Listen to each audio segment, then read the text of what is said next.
ఒక ఉద్యమ కెరటం మీరు. చాలా సంతోషం అన్న. థ్యాంక్ యూ సో ఏంటన్నా మీకున్న అభ్యంతరం ఏంటి? అంటే నాకున్న అభ్యంతరం కాదన్న. మందకృష్ణ అన్న పోరాటం చాలా గొప్పది. హ్మ్. ఆయన పోరాటానికి ఒక శాశ్వతమైన ముగింపు ఉండాలి.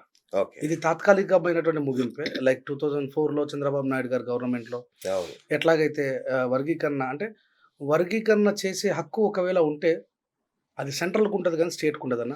అంటే ఆయన అమలు చేశాడు కదా అప్పుడు చంద్రబాబు. ఎవరు? చంద్రబాబు. ఎన్ని సంవత్సరాలు? ఆయన ఉన్నంత కాలం. ఉన్నంత కాలం కాదు. 2 సంవత్సరాలు. 2004లో ఉండే 2006లో పోయింది. ఓకే. అయితే ఇందాక మీరు మాట్లాడుతూ సుప్రీం కోర్టు తీర్పు ఇచ్చిందన్నారు. తీర్పు ఇవ్వలేదన్న, సలహాలు సూచనలు ఇచ్చింది. హ్మ్. చంద్రచూడ్ గారు హ్మ్. ఆగస్టు 1వ తారీఖు నాడు ఇచ్చిండ్రు. అవును. నవంబరు 10వ తారీఖు నాడు ఆయన కాల పరిమితి అయిపోయింది. ఓకే. Is retired. చాలా మందికి తెలియని విషయం ఏంటంటే 2004లో సెంట్రల్ని కాదని బాబు గారు హ్మ్. మాదిగ రిజర్వేషన్ పోరాట సమితి చంద్రబాబు నాయుడు గారు సీట్లో కూర్చోవడానికి చాలా కష్టపడ్డది. ఓకే.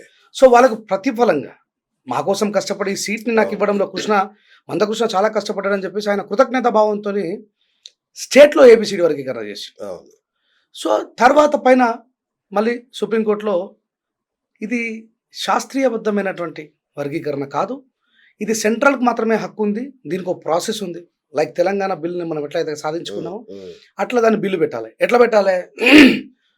స్టేట్ మొత్తం కూడా ఒక బిల్ని తయారు చేసి సెంట్రల్కి పంపాలి. ఓకే. సెంట్రల్కి పంపిన తర్వాత ఉభయ సభలలో ఈ దేశంలో ఉన్నటువంటి సగం రాష్ట్రాల ఎంపీలు దానికి ఆమోదం తెలపాలి. ఓకే. తెలిపిన తర్వాత మళ్ళీ రాష్ట్రపతి గారు దాన్ని పరీక్షించి ఆమోదం తెలపాలి. ఓకే. దాని తర్వాత తిరిగి రాష్ట్రపతి గారి ఆమోదం తెలిపిన తర్వాత తిరిగి మళ్ళీ పార్లమెంట్లో బిల్ చేయాలి.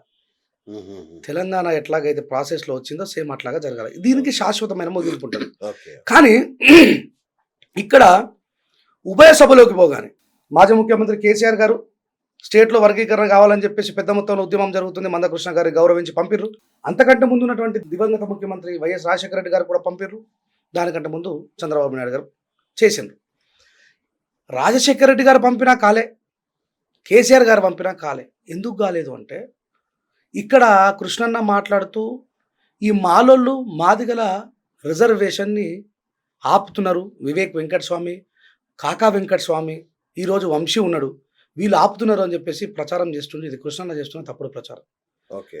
సెంట్రల్లో ఎవరు ఆపుతారంటే భారతదేశంలో అత్యధికంగా మాదిగలు ఉన్న రాష్ట్రాలు 3. 1 ఉత్తరప్రదేశ్, 2 బీహార్, 3 మధ్యప్రదేశ్. ఓకే. భారతదేశంలో 29 రాష్ట్రాలు ఉంటే అన్న ఈ 3 రాష్ట్రాలను పక్కన పెడితే 26 రాష్ట్రాలు. భారతదేశాన్ని ఒకవేళ నేను ఇంతకుముందు మీకు చెప్పినట్టు ఉభయ సభలలో సగం దేశంలో ఉన్నటువంటి సగం దేశస్తులు ఆమోదం తెలపాల. కానీ ఇక్కడ మెజారిటీ మాదిగ ఎంపీలు వ్యతిరేకిస్తుంది ఎక్కడి నుంచి? ఈ 3 రాష్ట్రాల నుంచి. ఈ విషయం కృష్ణ ఎప్పుడు చెప్పాడు. ఒకవేళ చెప్పుంటే ఇక్కడ ఉన్నటువంటి సామాజిక వర్గాలు ఆలోచించేటి, ఎందుకు మరి అక్కడ ఉన్న మాదిగలు మనోళ్ళే కదా, మాయావతి గారు ఎందుకు వ్యతిరేకించిండ్రు, చంద్రశేఖర్ ఆజాద్ ఎందుకు వ్యతిరేకించిండ్రు, బీహార్లో ఉన్నటువంటి పాశ్వాన్లు ఎందుకు వ్యతిరేకిస్తుండ్రు, ఈ విషయాన్ని మాట్లాడతలేడు ఆయన. ఎందుకు వ్యతిరేకిస్తారంటే అక్కడ ఉన్నటువంటి మెజారిటీ ప్రజలు అన్యాయానికి గురవుతారు అనేటువంటి ఒక అది ఉంటుంది వాళ్ళకి. ఓకే. మరి ఇక్కడ నువ్వు చేస్తుంది మాదిగ పోరాటమే, అక్కడ వాళ్ళు చేస్తుంది కూడా మాదిగలే. మరి ఇక్కడ మాలలను ఎందుకు బదలాం చేసుడు? మాలలకంత శక్తి లేదన్న, మాలలకంత శక్తి లేదు. ఈయన ఏమంటాడంటే మాలలు ఆపేస్తారు అంటే ఎస్, వాళ్ళు ఇప్పుడు ఏ చంద్రచూడ్ గారు అయితే సలహాలు సూచనలు ఇచ్చిండ్రో 2006లో ఆ చంద్రచూడ్ గారి తండ్రి ఫాదర్ చంద్రచూడ్ గారే ఈ ఆర్టికల్ 341 స్టేట్లకు ఆ హక్కు లేదు అని చంద్రబాబు నాయుడు గారికి ఫైన్ వేసి మరి కొట్టేసిండు ఆయన. ఎవరు? ఈ చంద్రచూడ్ గారి తండ్రే. ఈ విషయం మా ప్రజలకు తెలియదు. సో నేనేమంటున్నా, నేను వర్గీకరణ వ్యతిరేకించేంత దుర్మార్గుని గారు నేను డాక్టర్ బాబాసాహెబ్ అంబేద్కర్ గారు. ఈ was not belongs only caste. ఒకవైపు మా భార్య పిల్లలందరూ వదిలేసి 17 సంవత్సరాల నుంచి అంబేద్కర్ గారు బీసీలకు, ఎస్సీలకు, ఎస్టీలకు, మైనార్టీ హక్కుల కోసము, క్రైస్తవుల కోసము, మతపరమైన హక్కులు ఆర్టికల్ 24, 25, 26 గురించి చెప్తూ బీసీలకు 27% 1980 నుంచి మండల కమిషన్ నుంచి వచ్చినటువంటి ఉద్యమాల గురించి మాట్లాడుతున్న నేను ఈరోజు మాలల వైపు నిలవాల్సిన పరిస్థితి ఎందుకు వచ్చిందంటే వీళ్ళు తప్పుడు లెక్కలు చెప్తున్నారు. మందకృష్ణ కానీ మిగతా వాళ్ళని ఏమంటారు అంటే మేము 17% ఉన్నాం, మాకు 10% రిజర్వేషన్ కావాలా, మాలలు కేవలం 4% రిజర్వేషన్ అంటున్నారు. ఇది తప్పుడు. నేనేమంటానంటే if it is scientific analysis నిజంగానే, కానీ లేదు. ఎవరు చేసిన లెక్క అంటే చెప్పరు. మొన్న కోపంలో ఏమని మాట్లాడుతున్న కృష్ణ ఒక జీ తెలుగు రిపోర్టర్ గారు అడుగుతున్నారు, సార్ వాళ్ళు మరి 30 లక్షలు అంటే మేము 1 కోటి మంది ఉన్నామంటాం. అంటే కృష్ణన్నకు నాకు ఇప్పటికి అర్థం కాని విషయం ఏంటంటే వర్గీకరణ జరగద్దనే ఉన్నదని అనిపిస్తుంది. ఆయనే 30 సంవత్సరాల నుంచి పోరాటం చేసిండు కానీ అదే కదా. ఈ రోజు నీకు సలహాలు సూచనలు వచ్చిన తర్వాత నువ్వు పెద్ద మనిషిగా ఏం చేయాలి? గౌరవ ప్రెస్ మీట్ పెట్టి నరేంద్ర మోడీ గారు మానవతావాది, మేము ఆయన కోసం కష్టపడ్డాం, మేము బీజేపీ కోర్టులో వేయించినాం, మా కోసం ఆయన సలహాలు సూచనలు ఇప్పించిండు అని చెప్పాను. మరి నీకు తెలుసు ఈ సలహాలు సూచనలు ఇచ్చి ఏం చేస్తారు రేవంత్ రెడ్డి గారు? వీళ్ళ యొక్క ఆమోదము, అరే వీళ్ళకు పెద్ద మొత్తంలో ఉద్యమాలు చేస్తున్నారు కాబట్టి వీళ్ళ యొక్క మనోభావాలని, వీళ్ళ ఉద్యమం యొక్క భావాజాలాన్ని నువ్వు సెంట్రల్కు చేరవేయడం తప్ప నువ్వేం చేయలేవు. కాదు, ఖచ్చితంగా రేవంత్ రెడ్డి గారు రేపు చేసినా అన్న మొన్న రేవంత్ రెడ్డి గారు అన్నారు కదా, అందరికంటే ఫస్ట్ నేను చేస్తా, అమలు చేస్తా అని ఆయన అన్నాడు కదా. నేనేమంటున్నా, మీ స్టూడియో సాక్షిగా చెప్తున్నా, రేవంత్ రెడ్డి గారు చేసినా మళ్ళీ కొట్టివేయబడుతుంది. ఓకే, కొట్టివేయబడుతుంది. ఎందుకు? నీకు సెంట్రల్కు ఉంది అధికారం, స్టేట్కి లేదు. కానీ రేవంత్ రెడ్డి గారి దగ్గర ఇంకొక అధికారం ఉంది. ఏంది? నిజంగానే మాలలని, మాదిగలని, మాదిగ మాల ఉపకులాలన్నింటినీ కూడా ఒక కమిటీ వేసి, ఈరోజు వేసినట్టుగా కమిటీ వేసి, దాంట్లో నిజంగా ఎవరు విద్యకు హక్కులకు దూరంగా ఉన్నారో, ఓకే, ఆల్రెడీ మల్టీ రిజర్వేషన్ పొందిన వాళ్ళందరికీ కూడా లాస్ట్లో పెట్టి, అసలు రిజర్వేషనే పొందని మాదిగలని, మాదిగ మాల ఉపకులాలని ముందర పెట్టి, ఏబిసిడి వర్గీకరణ ఎట్లా చేస్తావన్నా? 57 ఉపకులాలు, ఇవి 2 మెజారిటీ కులాలు, ఎన్ని మొత్తం 59 కులాలకు ఏబిసిడి వర్గీకరణ ఎట్లా చేస్తావు?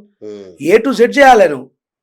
మాలలలో రిజర్వేషన్ పొందిన వాళ్ళని వెనకబడి, మాదిగలలో రిజర్వేషన్ మల్టీగా అనుభవించిన వాళ్ళని వెనకబడి, ఈ మాదిగ IAS IPS ఆఫీసర్ల వల్ల మా జాతులకు ఎలాంటి లాభం లేదన్న వాళ్ళంతా ద్రోహులు, దొంగలు, ఈ జాతుల యొక్క కష్టాన్ని, రక్తాన్ని దోచుకున్నటువంటి రాక్షసులు వాళ్ళు. మీరు చూడండి, వెనకకు తిరిగి చూస్తే ఏ ఒక్క IAS ఆఫీసర్ కూడా వాడి వ్యక్తిగత ఎదుగుదల కోసం, వాని పిల్లం కోసం, వాని పిల్లల కోసం, వాళ్ళ అల్లుల కోసం, వాళ్ళ కోడళ్ళ కోసం, వాళ్ళ కొడుకుల కోసం చేసి తప్ప, అంబేద్కర్ గారు ఏమంటారంటే, ఒకసారి ల్యాడర్ వేసుకుని నువ్వు పైకెక్కిన తర్వాత, ఈ విశ్వాన్ని చూసిన తర్వాత ఆ ల్యాడర్ కింది వాడికి ఇరా అన్నాడు. ఈ పొరపాటు మాలలు మాదిగలు ఇద్దరు చేసిరన్న. ఇక్కడ కేవలం కృష్ణన్న మాలల మీద నింద వేయడం తప్పు. ఇంకో విషయం, ఇంతకుముందు మీకు మాట్లాడుతూ ఒక మాట చెప్పినా, కృష్ణన్నకి ఎందుకు ఇష్టం లేదని చెప్పంటే, నీకు సలహాలు సూచనలు ఆగస్టు 1వ తారీఖు నాడు ఇచ్చిండ్రు, నువ్వు ప్రెస్ మీట్ పెట్టినావు, మందకృష్ణ గారికి, చంద్రబాబు నాయుడు గారికి, గౌరవ ఉప ముఖ్యమంత్రి పవన్ కళ్యాణ్ గారికి నువ్వు కృతజ్ఞతలు చెప్పినావు. ఇట్స్ గుడ్ థింగ్, నీకోసం వాళ్ళు చేసిరు కాబట్టి. దెన్ మాలలు 70 సంవత్సరాల నుంచి దోసుకున్నారు, మాలలు మనువాదులు, మాలలు దుర్మార్గులు అంటే, మాలలు నువ్వు మాలాంటి పిల్లలకు న్యాయం చెప్పాల్సినవి, బుద్ధులు చెప్పాల్సినవి, నువ్వు ఒక కులాన్ని టార్గెట్ చేస్తున్నావు అంటే దాని అర్థమైంది, అయిపోయింది. అయినా ఏ మాలలు బయటకు రాలే. తర్వాత అన్న వాళ్ళు సంబరాలు చేసుకున్నారు. 30 సంవత్సరాల చారిత్రాత్మకమైన పోరాటం ఈరోజు మాకు ఒక సత్ఫలితాన్ని ఇచ్చిందని చెప్పేసి. ఎస్, మా జాతిలో నువ్వు ఒకటి, నువ్వు విజయం సాధించడం మా విజయం కూడా, మేము తప్పనుకో. ఎందుకంటే యాజ్ అంబేద్కర్ రైట్గా, బాబాసాహెబ్ అంబేద్కర్ గారిని చదివిన వ్యక్తిగా నేను ఒక కులం మీద దేశాన్ని నింపుకుంటే నాకంటే మూర్ఖుడు ఎవడు ఉండడు. చేసినాం. తర్వాత ఏం చేసినావు నువ్వు? మళ్ళీ ప్రెస్ మీట్ పెట్టి మాలలు మౌనం విడాలి, మాలలు దీని మీద ఎందుకు మాట్లాడతలేరు అంటే ఏందన్నట్టు ఇది? ఇది అయిపోతే మళ్ళీ నీ దుకాణం బంద్ అవుతుందని భయమా? నువ్వు మాలలు ఎందుకు రెచ్చగొట్టినావు? మళ్ళీ ఇది పక్కన పెడితే నాలాంటోడు ఎందుకు రావాల్సి వచ్చిందంటే, ఆయన ఒక మాట అన్నాడు. ప్రొఫెసర్ కాసిం గారు ఒక అద్భుతమైనటువంటి ఉపాధ్యాయ వృత్తిలో ఉండి, మహత్తరమైనటువంటి ఒక మహామేధావి డాక్టర్ బాబాసాహెబ్ అంబేద్కర్ని మాలలకు అంకితం చేస్తూ, ఒక రాజకీయవేత్త అయిన బాబు జగ్జీవన్ రావుని మాదిగలకు అంకితం చేస్తాడు. ఒక ఇంటర్వ్యూలో ఏమంటాడంటే, అంబేద్కర్ మాలల నాయకుడు, బాబు జగ్జీవన్ రావు మాదిగల నాయకుడు అని. ఒక కమ్యూనిస్టు భావజాలం ఉన్నటువంటి వ్యక్తికి కులం గురించి అవసరం లేదు, ఆయన వర్గ పోరాటం చేసే వ్యక్తి. అంతకు దిగజారి అంటే ఇది ఏమన్నట్టు? మీరు రాబోయే భావి తరాలు కొట్టుకొని సావాలని చెప్పేసి ఈ డివైడ్ అండ్ రూల్స్ పెడుతున్నారు. అప్పుడు రెంజల రాజేష్ లాంటి రావాల్సి వచ్చింది. కృష్ణన్న కదిరి మన కాసిం అన్న ఈ మాట మాట్లాడిన తర్వాత ఇమీడియట్లీ నెక్స్ట్ ప్రెస్ మీట్ పెట్టి మందకృష్ణ ఏమంటాడంటే, అంబేద్కర్కు కూడా కులపిచ్చింది పోయి నన్నెందుకు కులపిచ్చి అంటారు, ఆయన మహర్ల సమ్మేళనం పెట్టలేడా అన్నాడు అని అక్కడికి ఆపేసిండు. ఆయన మహర్ల సమ్మేళనం పెట్టిండు, చమార్ల సమ్మేళనం పెట్టిండు, మాంగుల సమ్మేళనం పెట్టిండు, మాతంగుల సమ్మేళనం పెట్టిండు. కానీ ఇక్కడ ఏమంటుండు, ఇప్పుడు నాలాంటోడు కాలికి బలపం కట్టుకొని, అయ్యా బాబాసాహెబ్ అంబేద్కర్ అనే మహానుభావుడు మాలమాదిగల కోసం రిజర్వేషన్ రాయలేదబ్బా, ఆర్టికల్ 341 మా కోసం రాస్తే మాకంటే ముందే బీసీలకు 52% రిజర్వేషన్ రాసిన మహానుభావుడు, ఈయనను కేవలం ఒక కుల చట్టంలో బంధిస్తున్నారని చెప్పి మేము బాధపడుతుంటే, అంటే దళిత చట్టంలో బంధిస్తున్నారని చెప్పి మేము బాధపడుతుంటే, మాకంటే పెద్దోడు 30 సంవత్సరాల ఉద్యమ చరిత్ర కలిగినటువంటి ఒక గొప్ప వ్యక్తి వచ్చి అంబేద్కర్ని మాలోల నాయకుడు అని చెప్పి ప్రచారం చేస్తుండు, కాసిమన్న మాలోలకు అంకితం చేస్తుండు. ఇంతకంటే దుర్మార్గం ఏముంటుందన్న?